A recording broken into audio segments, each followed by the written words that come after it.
السلام علیکم۔ یہ آزاد کشمیر اور پاکستان کے درمیان بہنے والے دریا جہلم ہے۔ یہ وہ مقام ہے جہاں پر پاکستان کا آزاد کشمیر کے ساتھ بارڈر ہے،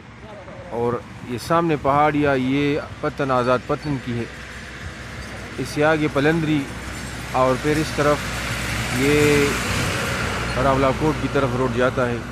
یہ آزاد کشمیر کے علاقے ہیں، جبکہ دریا جہلم کے اس پار یہ اسلام آباد اور راولپنڈی کی پہاڑیاں اور یہ مقامات ہیں۔ یہ دریا جہلم وہ دریا ہے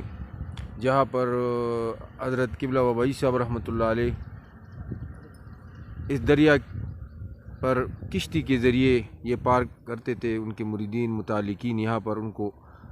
کشتی کے ذریعے، اس زمانے میں یہاں پر پل نہیں ہوتا تھا، تو یہ اس دریا سے حضرت بابا عیسیٰ صاحب رحمۃ اللہ علیہ وہ اپنے مرید و متعلقین کے ساتھ دریا پار کرتے تھے۔ پھر یہ سامنے جو پہاڑیاں ہے، اس میں پلندری اور کشمیر کے جتنے مرید حضرات تھے، احباب متعلقین تھے، تو وہ حضرت بابا عیسیٰ صاحب رحمۃ اللہ علیہ کو پالکی میں بٹھا کر لے جاتے تھے، اور پلندری اور وہاں کشمیر،